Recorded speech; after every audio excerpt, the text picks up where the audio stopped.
দেখো বন্ধুরা, সকাল সকাল কোকিলের আওয়াজ শুনিয়ে ব্লগ স্টার্ট করছি। ও বাবা, একবার করে ডাকছে, চুপ। এই দেখো, কি হয়েছে? তুমি রেগে গেছো কেন? বলে বাবা, কি রাগ? হ্যাঁ,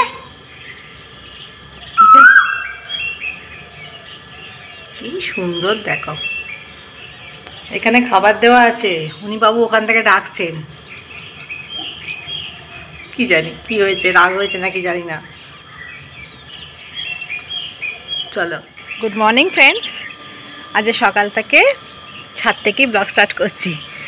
জামা কাপড় কাচা হয়ে গেছে, আর আজকে শিবরাত্রি। সবাইকে শুভ শিবরাত্রির শুভেচ্ছা। যাই হোক, জামা কাপড় কাচতে দিয়ে দিয়েছি, পাম্প চলছে, আর কোকিল বাবু ডেকে যাচ্ছেন। আজকে তো ভাতের কোনো পাট নেই, আমাদের ময়দা হবে, ছেড়ে দাও, তাই এত তাড়াহুড়োও নেই। আর গাছগুলো ঘুরে ঘুরে দেখছিলাম, বেশ কয়েকটা ফুল ফুটে আছে। কালকে ফুল নিয়ে এসেছি ঠাকুর পুজোর জন্য, তবুও।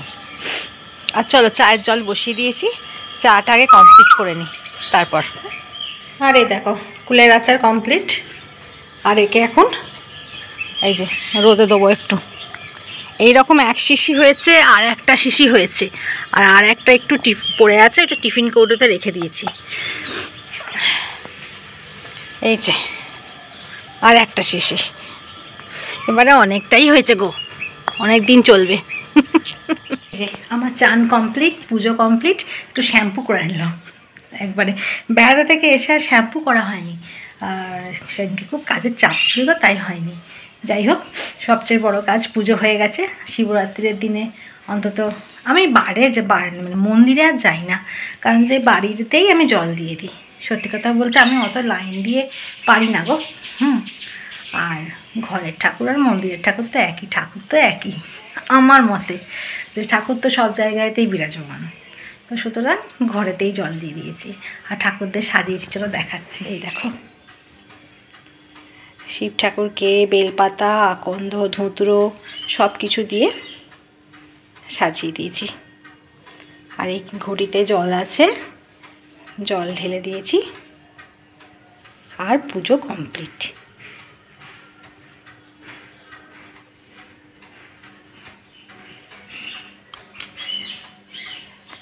কালকে একটা বড় জবার মালা কিনে নিয়ে এসেছিলাম, 108টা জবা দিয়ে। কি সুন্দর ফুটেছে সব কটা জবা, দেখো। মনটা শান্তি হয়, আর কিছু না। বাতি জ্বালিয়ে দিলাম, ব্যাস পুজো কমপ্লিট হয়ে গেল। চলো, মেয়ে তো ঘুমোচ্ছে, মেয়ে বলেছে পরে জল দিয়ে দেবে ও উঠে। হ্যাঁ, আর আমাদের এমনি কোনো বাড়িতে পুজো আচ্ছা মোটামুটি হলে সবাই নিরামিষ খায়, আর যদি সেদিনকে ভাতের পর্ব না থাকে তা কেউই ভাত খায় না, সবাই ময়দা খেয়ে নেয়। এটা আমাদের বাড়িতে সুবিধা আছে, জানো, যে যা হবে সব একরকমই হবে। আর আমাদের ছেলেরা, মানে বাড়ির ছেলেরা, সম্রাট বলো, শ্বশুরমশাই বলো, মানি বলো, আমার মেয়ে বলো, সবাই লুচি পরোটা একটু বেশি ভক্ত। আমি একটু কম খাই লুচি পরোটাটা, তো আজকে তো খাবোই। হ্যাঁ, ঠিক আছে, চলো এরপর রান্নাবান্নার দিকে যাব। রান্নাঘরে চলে এসেছি, আর কাজকর্ম শুরু করে দিয়েছি। রাত্রের বেলায় না ভাবছি একটু ছোলার ডাল করে নেব, সেই জন্য ছোলার ডালটা প্রেসারে বসিয়ে দিয়েছি। সেদ্ধ করে রেখে দেবো, রাতের বেলা করে নেবো, তাহলে সুবিধা হবে। আর সকালে করেছি কি, দেখ, যে সকালে করা আছে একটু বাঁধাকপির তরকারি, এইটুকুতেই হয়ে যাবে। আর এখানে ময়দা মেখে রেখে দিয়েছি, দুপুরবেলায় গরম গরম পরোটা ভাজবো। এই হচ্ছে দুপুরবেলাকার মেনু।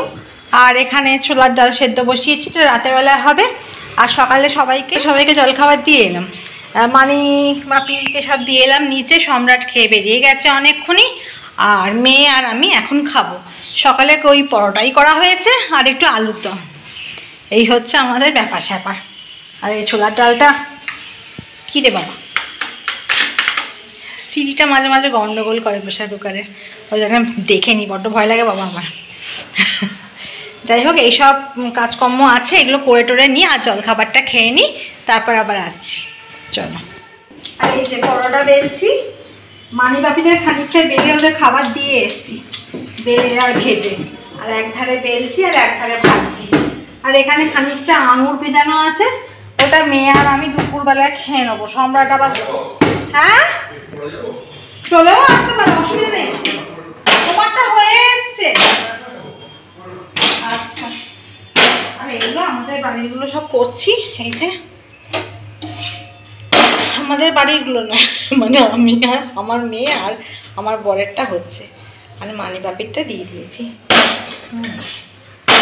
যা একটু সময় লাগে, গরম গরম না করলে তো এগুলো খেতে ভালো লাগে না, না এই হচ্ছে ব্যাপার।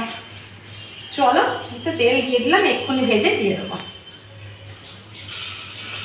পরে আসি। রান্নাঘরে চলে এসেছি আর খুব জোরে জোরে কথা বলতে হচ্ছে, কারণ পাশে বাজছে সানাই, বিয়ে বাড়ির অনুষ্ঠান আছে ওই জন্য। আর এত জোর সানাই চলছে, নিজেদের কথা নিজেই শোনা যাচ্ছে না। যাই হোক, আমি রান্নাঘরে চলে এসেছি আর রান্নাও বসিয়ে দিয়েছি। ছোলার ডালটা কমপ্লিট করে রাখলাম জানো, আর লুচিটা একটু পরে ভাজবো। এই যে ছোলার ডাল বসিয়ে দিয়েছি, আর ছোলার ডাল প্রায় কমপ্লিট হয়ে এসছে, আর একটু ফুটলে নামিয়ে দেবো। আর লুচির ময়দা মাখা এখনো হয়নি, হবে, একটু দেরি আছে লুচিটা করতে। এত জোরে আওয়াজ হচ্ছে যে তারপর থেকে কোনো ভিডিও আর করিনি, কারণ তো অসুবিধা হবে, কথা বলতে পারবো না, পরে আবার ভয়েস ওভার করতে হবে, ওই জন্য তখন আর ভিডিও করা হয়নি। হ্যাঁ, আর তারপর দেখছি আর কতক্ষণ তোমাদের সঙ্গে এইভাবে কথা বলা যায়, দেখছি। তাও যে রান্নাঘর থেকে চলে এসেছি, আর এসে একটু মুখ হাত ফাত ধুয়ে একটু ফ্রেশ হলাম।